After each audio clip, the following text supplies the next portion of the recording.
ನಮಸ್ಕಾರ ಎಲ್ಲರಿಗೂ. ನಾನು doctor Jagadish Surannavar super speciality ಹಾಸ್ಪಿಟಲಲ್ಲಿ robotic joint replacement senior orthopaedic surgeon ಆಗಿ ಕೆಲಸ ನಿರ್ವಹಿಸ್ತಿದ್ದೇನೆ.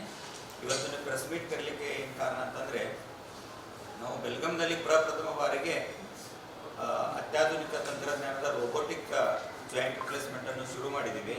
ಇಲ್ಲಿವರೆಗೆ ನಾವು ರೋಬೋಟಿಕ್ ಜಾಯಿಂಟ್ ರಿಪ್ಲೇಸ್ಮೆಂಟಿಂದ ಒಂದು 200 ಪೇಷಂಟ್ಗಳಲ್ಲಿ ಆಪರೇಷನ್ ಮಾಡಿದ್ದೀವಿ. ಅದರಲ್ಲಿ ಆಯುಷ್ಮಾನ್ ಭಾರತ್ ಯಶಸ್ವಿನಿ ಸ್ಕೀಮ್ದವ್ರಿಗೂ ನಾವು ಇದರಲ್ಲಿ ಚಿಕಿತ್ಸೆಯನ್ನು ಕೊಟ್ಟಿದ್ದೀವಿ. ನಂದು ಕಿರು ಪರಿಚಯ ಮಾಡಬೇಕಂದ್ರೆ, ನಾನು ಇಲ್ಲಿವರೆಗೆ ಒಂದು 10 ವರ್ಷ ಆಯಿತು ಪ್ರಾಕ್ಟೀಸ್ ಸ್ಟಾರ್ಟ್ ಮಾಡಿ. ಇಲ್ಲಿವರೆಗೆ ಒಂದು 3500 ಜಾಯಿಂಟ್ ರಿಪ್ಲೇಸ್ಮೆಂಟ್ ಮಾಡಿದ್ದೀವಿ. ನೀ ರಿಪ್ಲೇಸ್ಮೆಂಟ್ ಆಗಲಿ, ಹಿಪ್ ರಿಪ್ಲೇಸ್ಮೆಂಟಲ್ಲಾಗಿ ಮಾಡಿದ್ದೀವಿ. ಆಮೇಲೆ ಒಂದು 7000 ಆರ್ಥ್ರೋಸ್ಕೋಪಿ ಸರ್ಜರಿಗಳು ಮಾಡಿದ್ದೀವಿ.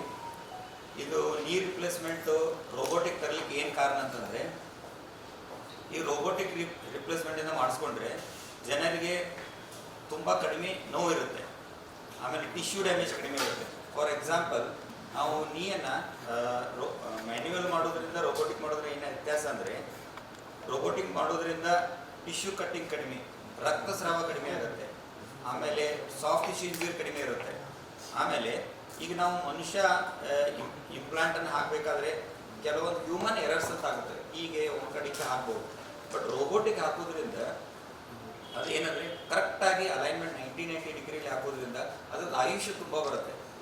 ಮತ್ತು ಪೇಷಂಟ್ ಏನು ಹೇಳ್ತಾರೆ ಅಂದರೆ, ಆಪ್ರೇಷನ್ ಆದಮೇಲೆ ನೀವು ಆಪ್ರೇಷನ್ ಮಾಡಿದ್ದೀರಾ ಅಥವಾ ಇಲ್ಲ ಗೊತ್ತಾಗಲ್ಲ, ಅಂದರೆ ಪೇನ್ ತುಂಬ ಕಡಿಮೆ ಇರುತ್ತೆ.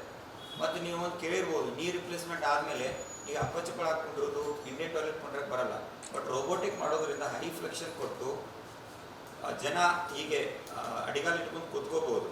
ಮತ್ತು ಅವ್ರಿಗೆ ಫಿಸಿಯೋಥೆರಪಿ ಒಂದು ತುಂಬ ಹೆದರ್ತಾರೆ, ಒಂದು 3 ತಿಂಗಳು ಫಿಸಿಯೋಥೆರಪಿ ಮಾಡಿಸ್ಬೇಕು ಮ್ಯಾನ್ಯುವಲ್ ಅಂತೇಳಿ. ರೋಬೋಟಿಕ್ ಮಾಡೋದ್ರಿಂದ ಫಿಸಿಯೋಥೆರಪಿ ಅವಶ್ಯಕತೆ ತುಂಬ ಕಡಿಮೆ ಇರುತ್ತೆ. ಇವೇ ಇದರದ ಅಡ್ವಾಂಟೇಜ್ಗಳು ರೋಬೋಟಿಕ್ ಜಾಯಿಂಟ್ ರಿಪ್ಲೇಸ್ಮೆಂಟದ್ದು. ಮತ್ತು ಅದೇ ರೀತಿ ನಾವು ಇಲ್ಲಿವರೆಗೆ ನಾನು 10 ವರ್ಷದ ಹಿಂದ್ಗಡೆ, 11 ವರ್ಷದ ಹಿಂದ್ಗಡೆ ನಾನು ಈ ಟೆಕ್ನಾಲಜಿನ ಯುರೋಪಲ್ಲಿ ಹೋಗಿ ಕಲ್ಕೊಂಡ್ಬಂದಿದ್ದೆ 2016 ಇಸ್ವಿಯಲ್ಲಿ. ನನಗೊಂದು ಕನಸಿತ್ತು, ನಾವು ಇಂಥದ್ದೊಂದು ಟೆಕ್ನಾಲಜಿ ಇಂಡಿಯಾದಾಗ ಮಾಡಿ ಸ್ಟಾರ್ಟ್ ಮಾಡಬೇಕು, ಯುರೋಪಿಯನ್ ಡಾಕ್ಟರ್ಸ್ ನಮ್ಮಲ್ಲಿ ಬಂದು ಕಲಿಬೇಕಂತೇಳಿ. ಅದೇ ರೀತಿ ನಮ್ಮ ಬೆಲ್ಗಮ್ ನಾರ್ತ್ ಕರ್ನಾಟಕದಲ್ಲಿ ಪ್ರಪ್ರಥಮ ಬಾರಿಗೆ ಒಂದು ಇಂಟರ್ನ್ಯಾಷನಲ್ ಟ್ರಾವೆಲಿಂಗ್ ಫೆಲೋಶಿಪ್ ಅಂತ ಶುರು ಮಾಡಿದ್ವಿ. ಅಂದರೆ ಯುರೋಪಿಯನ್ ಡಾಕ್ಟರ್ಸು ಇಲ್ಲಿ ಇಂಡಿಯಾಗೆ, ಅದು ನಮ್ಮ ಹೆಮ್ಮೆ ಅಂದರೆ ಬೆಳಗಾವಿಗೆ ಬಂದು ಅವರು ಈ ರೋಬೋಟಿಕ್ ತಂತ್ರಜ್ಞಾನವನ್ನು, ಈ ಅತ್ಯಾಧುನಿಕ ತಂತ್ರಜ್ಞಾನವನ್ನು ಕಲಿತಾ ಇದ್ದಾರೆ. ಅದರ ಎಕ್ಸಾಂಪಲ್ ಆಗಿ ಇವರು ಡಾಕ್ಟರ್ ಡ್ರ್ಯಾಗೋಸ್ ಅಂತ ಹೇಳಿ ಮಿರಾಶು, ಇವರು ರೊಮೇನಿಯಾ ಕಂಟ್ರಿಯಿಂದ, ಯುರೋಪ್ ಕಂಟ್ರಿಯಿಂದ ಇಲ್ಲಿ 1 ತಿಂಗಳ ತರಬೇತಿಗಾಗಿ ಬಂದಿದ್ದಾರೆ. ಇದು ನಮಗೆ ಒಂದು ಬೆಳಗಾವಿ ಜನತೆಗೆ ಹೆಮ್ಮೆ ಅಂತ ಹೇಳಿ ನಾನು ಹೇಳೋಕ್ಕೆ ಇಷ್ಟಪಡ್ತೇನೆ. ಅದೇ ರೀತಿ ಇದು ನಾವು ಒಂದು ಸುಮಾರು ರೇರ್ ಅಂದರೆ ಅತಿ ವಿರಳ ಆಪರೇಷನ್ಗಳನ್ನು ಮಾಡಿದ್ದೀವಿ ಇಲ್ಲಿವರೆಗೆ. ಅತಿ ವಿರಳ ಅಂತಂದರೆ, ಫಾರ್ ಎಕ್ಸಾಂಪಲ್, ಈ ಚಿಕ್ಕ ರಿಸ್ಟ್ ಆರ್ಥ್ರೋಸ್ಕೋಪಿಯಲ್ಲಿ ಲಿಗಾಮೆಂಟ್ ರಿಪೇರ್ ಮಾಡೋದಾಗಲಿ, ಆಮೇಲೆ ಹಿಪ್ ಜಾಯಿಂಟಲ್ಲಿ ಹಿಪ್ ಆರ್ಥ್ರೋಸ್ಕೋಪಿ ಲಿಗಾಮೆಂಟ್ ರಿಪೇರ್ ಮಾಡೋದಾಗಲಿ, ಅತಿ ಸಣ್ಣ ವಯಸ್ಸಲ್ಲಿ ಕಾಲು ಒಂಕು ಇರ್ತಾವಲ್ಲ, ಡಬಲ್ ಲೆವೆಲ್ ಆಸ್ಟೋಟಮಿ ಅಂತೀವಿ. ಅಂದರೆ ಸೇಮ್ ಆಪ್ರೇಷನಲ್ಲಿ ಡಿಜಿಟಲ್ ಫೀಮರ್ ಆಸ್ಟೋಟಮಿ, ಹೈಟಿಬಲ್ ಆಸ್ಟೋಟಮಿ, ಇಂಥ ಆಪ್ರೇಷನ್ಗಳನ್ನು ಇಲ್ಲಿ ಮಾಡಿದ್ದೀವಿ. ಇನ್ನುವರೆಗೆ ನಮ್ಮ ಹಾಸ್ಪಿಟಲ್ ಸ್ಟಾರ್ಟ್ ಆಗಿ ಅರೌಂಡ್ 1.5 ವರ್ಷ ಆಯಿತು. ಇಲ್ಲಿವರೆಗೆ ಒಂದು 2000 ಆಪ್ರೇಷನ್ಗಳನ್ನು ಮಾಡಿದ್ವಿ. ಮತ್ತು ಇನ್ನೊಂದು ವಿಶೇಷತೆ ಏನಂತಂದರೆ, ಈ ರೋಬೋಟಿಕ್ ಆಪ್ರೇಷನ್ ನೀವು ಬೆಂಗಳೂರು ಪುಣೆಗೆ ಹೋಗಬೇಕಾಗಿತ್ತು. ಈಗ ಮೆಟ್ರೋಪಾಲಿಟನ್ ಸಿಟಿಗೆ ಹೋಗೋದು ಅವಶ್ಯಕತೆ ಇಲ್ಲ, ಇಲ್ಲೇ ಬೆಳಗಾಂದಲ್ಲೇ ಸೌಲಭ್ಯ ಇದೆ. ಮತ್ತು ಅತಿ ಕಡಿಮೆ ದರದಲ್ಲಿ ನಾವು ಆಯುಷ್ಮಾನ್ ಭಾರತ್ ಆಗಲಿ, ಯಶಸ್ವಿನಿ ಆಗಲಿ, ಸ್ಟೇಟ್ ಗೌರ್ಮೆಂಟ್ ಎಂಪ್ಲಾಯೀಸ್ ಇರ್ತಾರಲ್ಲ, ಅವ್ರಿಗೆ ಏನು ಎಕ್ಸ್ಟ್ರಾ ಎಡಿಷನಲ್ ಕಾಸ್ಟ್ ಇಲ್ಲದೆ ನಮ್ಮ ಹಾಸ್ಪಿಟಲ್ ಪರವಾಗಿ ಅವ್ರಿಗೆ ಈ ಚಿಕಿತ್ಸೆಯನ್ನು ಕೊಡ್ತಾ ಇದ್ದೀವಿ. ಅಂದರೆ ಮುಂಚೆ ನೀ ರಿಪ್ಲೇಸ್ಮೆಂಟ್ ಇದೆ ಅದೇ ರೇಟ್, ಯಾವುದೇ ಎಕ್ಸ್ಟ್ರಾ ಕಾಸ್ಟನ್ನು ಅಳವಡಿಸ್ತಾ ಇಲ್ಲ. ಇದನ್ನು ಜನರು ಸದುಪಯೋಗ ಪಡಿಸ್ಕೋಬೇಕು, ಜನರಿಗೆಲ್ಲ ಅರಿವು ಮೂಡಿಸ್ಬೇಕಂತ ಹೇಳಿ ಇವತ್ತಿನ ದಿನ ನಾವು ಪ್ರೆಸ್ ಮೀಟನ್ನು ಕರೆದಿದ್ದೀವಿ. ರೋಬೋಟಿಕ್ಸ್ ಅಂದ್ಕೊಳ್ಳಿ ಏನಾಗುತ್ತೆ ಅಂದರೆ ಜನರಿಗೆ ವೆಚ್ಚ ತುಂಬ ಇರುತ್ತೆ ಅಂತ ಅಂದ್ಕೊಂಡಿರ್ತಾರೆ. ಸೊ ನಾರ್ಮಲ್ ಸರ್ಜರಿಗೂ ರೋಬೋಟಿಕ್ ಏನು ವ್ಯತ್ಯಾಸ ಇದೆ ಸರ್? ಕಾಸ್ಟ್ ಏನು ಡಿಫ್ರೆನ್ಸ್ ಇದೆ?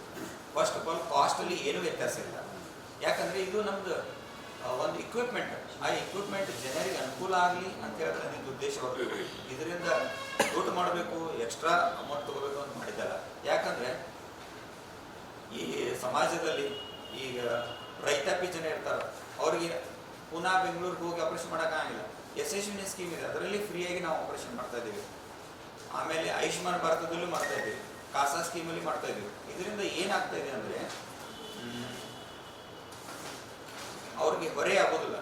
ಇವ್ರ cost first of all robotic ಅಂದರೆ ಕಾಸ್ಟ್ ಅದು ತಲೆಯೊಳಗೆ ಜನರಲ್ಲಿ ಇದೆ, ತುಂಬ ಕಾಸ್ಟ್ ಆಗುತ್ತೆ. ಕಾಸ್ಟ್ ಏನೂ ಎಕ್ಸ್ಟ್ರಾ ಕಾಸ್ಟ್ ಇಲ್ಲ. ಇನ್ನೊಂದು ಅಡ್ವಾಂಟೇಜ್ ಏನಿದೆ ಅಂದರೆ ರೋಬೋಟಿಕ್ ಮಾಡೋದ್ರಿಂದ ಆಪ್ರೇಷನ್ಗೆ ನೋವು ತುಂಬ ಇರ್ತದೆ ಹೆದರ್ತಾರೆ ಆ್ಯಕ್ಚುಲಿ. ಇದಕ್ಕೆ ನೋವೇ ಇರಲ್ಲ ಆ್ಯಕ್ಚುಲಿ. ಆಮೇಲೆ ಬ್ಲೀಡಿಂಗ್ ಕಡಿಮೆ ಇರ್ತದೆ, ಇನ್ಸಿಷನ್ ಕಡಿಮೆ ಇರುತ್ತೆ. ಆಪ್ರೇಷನ್ ಆದರೂ ಆಗ್ಲಾರ ಥರ ಇರ್ತಾರೆ ಜನ. ಇದೇ ಇದರ ಅಡ್ವಾಂಟೇಜ್ಗಳು. ಆಮೇಲೆ ಇದು ಆರ್ಟಿಫಿಷಿಯಲ್ ಬೇಸ್ ಇದು ಆರ್ಟಿಫಿಷಿಯಲ್ ಇಂಟೆಲಿಜೆನ್ಸ್ ಅಂದರೆ ಹೇಗಂದರೆ ಪೇಷಂಟ್ ಬಂದ ತಕ್ಷಣ ಅವ್ರದ್ದು CT ಸ್ಕ್ಯಾನನ್ನು ತೆಗೆದು ಇದ್ರೊಳಗೆ ಹಾಕ್ತೀವಿ, ರೋಬೋಟಿಗೆ ಹಾಕ್ತೀವಿ.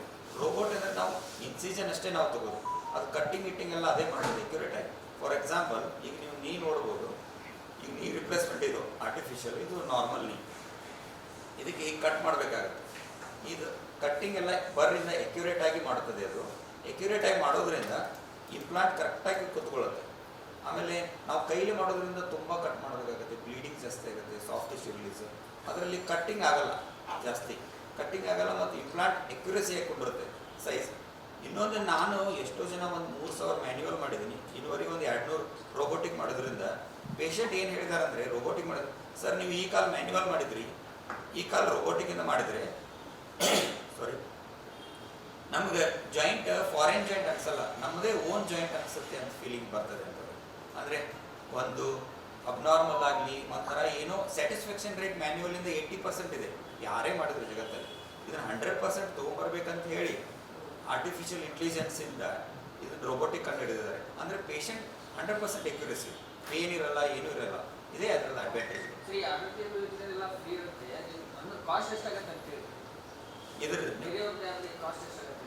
ಇದು ನೀ ರಿಪ್ಲೇಸ್ಮೆಂಟಲ್ಲಿ 1,50,000 ಎಲ್ಲರಿಗೂ ಅಷ್ಟೇ ಕಾಸ್ಟ್ ಮಾಡ್ತಾರೆ. ಯೂಶ್ವಲಿ ಮ್ಯಾನ್ಯುವಲನ್ನೇ ಈ ಸಿಟಿಯಲ್ಲಿ 1,50,000 ಹೆಚ್ಚು ಮಾಡ್ತಾರೆ. ನಾವು ಮೆಡಿಸಿನು ಎಲ್ಲ ಹಾಸ್ಪಿಟಲ್ ಸ್ಟೇ ರೋಬೋಟಿಕ್ ಎಲ್ಲ ಇನ್ಕ್ಲೂಡಿಂಗ್ ಚಾರ್ಜೇ ಇಷ್ಟು ಮಾಡೋದು. 1,50,000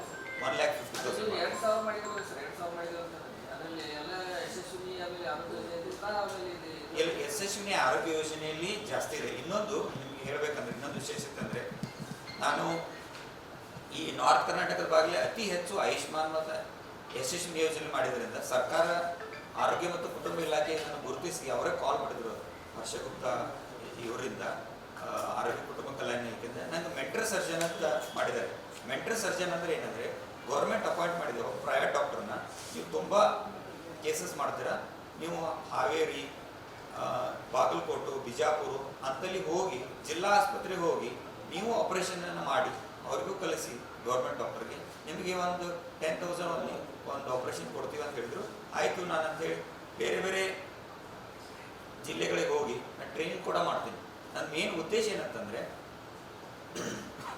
ಒಂದು ಈ ಬೆಳಗಾವಿ ಜಿಲ್ಲೆ ಹಾಗೂ ಉತ್ತರ ಕರ್ನಾಟಕದಲ್ಲಿ ಇದು ತಂತ್ರಜ್ಞಾನ ಅಂದರೆ ವಿಶ್ವ ಮಟ್ಟದ ಚಿಕಿತ್ಸೆಯನ್ನು ಸ್ಥಳೀಯವಾಗಿ ಕೊಡಬೇಕನ್ನೋದು ನಮ್ಮದು ಉದ್ದೇಶ.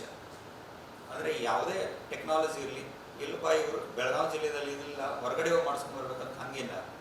ಆಮೇಲೆ ಇದು ಜಸ್ಟ್ ಹಾಸ್ಪಿಟಲ್, ಇದೊಂದು ಸುವರ್ಣ ಅವ್ರ ಹಾಸ್ಪಿಟಲ್ದ ಒಂದು ಸಾಧನೆ ಅಂತ ಅನ್ಕೊಳ್ಳೋಂಗಿಲ್ಲ. ಇದು ಉತ್ತರ ಕರ್ನಾಟಕದ ಒಂದು ಆರೋಗ್ಯ ಸೇವೆಯೇ ಒಂದು ಮುಂದಿನ ಹೆಜ್ಜೆ ಅಂತ ಅನ್ಕೋತೀನಿ ನಾನು ಆ್ಯಕ್ಚುಲಿ.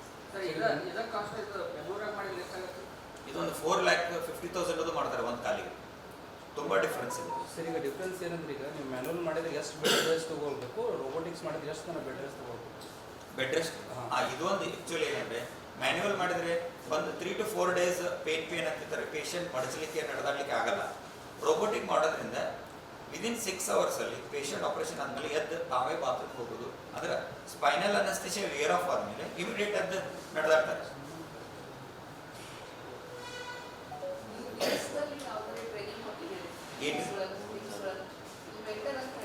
ಮೆಂಟರ್ ಬೀಮ್ಸಲ್ಲಿ ಕೊಟ್ಟಿಲ್ಲ, ಬೀಮ್ಸ್ನೇ ಕೊಟ್ಟಿಲ್ಲ. ಬೀಮ್ಸ್ನಾಗ ಮ್ಯಾನ್ಯುವಲ್ ನೀರು ರಿಪ್ಲೇಸ್ಮೆಂಟ್ ಮಾಡ್ತಾರೆ. ಸೈಡ್ ಇಫೆಕ್ಟ್ಸ್ ಅಂತಂದರೆ ನಾರ್ಮಲ್ ಮ್ಯಾನ್ಯುವಲ್ ನೀರು ರಿಪ್ಲೇಸ್ಮೆಂಟ್ ತುಂಬ ಸೈಡ್ ಎಫೆಕ್ಟ್ ಇದ್ದು, ಹ್ಯೂಮನ್ ಎರರ್ಸ್ ಆಗಿ, ಟಿಶ್ಯೂ ಡ್ಯಾಮೇಜ್ ಆಗಿ, ಅವು ಸೈಡ್ ಎಫೆಕ್ಟ್ಸ್ ಬರಬಾರ್ದು ಅಂತ ಹೇಳಿ ಇದು ತಂತ್ರಜ್ಞಾನವನ್ನು ಅಳವಡಿಸಿದೆ, ರೋಬೋಟಿಕ್ ತಂತ್ರಜ್ಞಾನ. ಸರಿ, ಈಗ ನೀವು 1,50,000 ಅಂತ ಕೆಲವೊಬ್ಬರಿಗೆ ಸ್ಕೀಮ್ಸ್ ಇರಲ್ಲ, ದುಡ್ಡು ಕೊಡ್ಲಿಕ್ಕೆ ಅಷ್ಟೊಂದು ಆಗಲ್ಲ.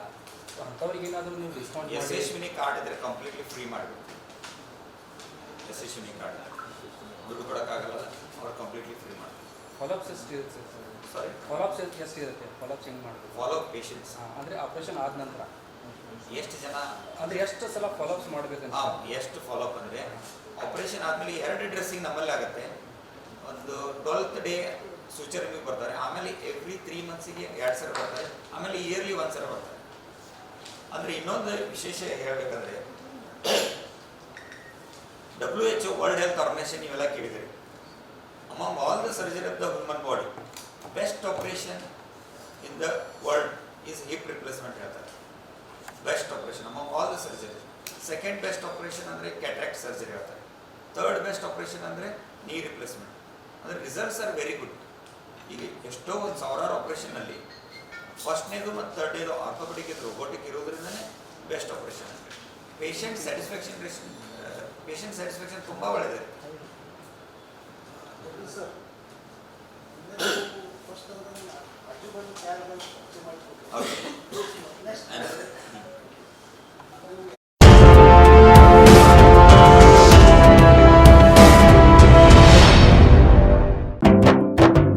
जले दीप अंगना में होगी रोशन दुनिया, पलकों तले छा जाए चांद तारों का साया, रंगोली में खिले रंग खुशियों के भी तराने, तन मन झिलमिल जाए हर पल होंगे सुहाने, ये अटूट बंधन खिले हर आशियाना, रंग वस्त्रों का खजाना मन भाए आराधना, आराधना मारुति गली बेलगाम, मन भाए आराधना।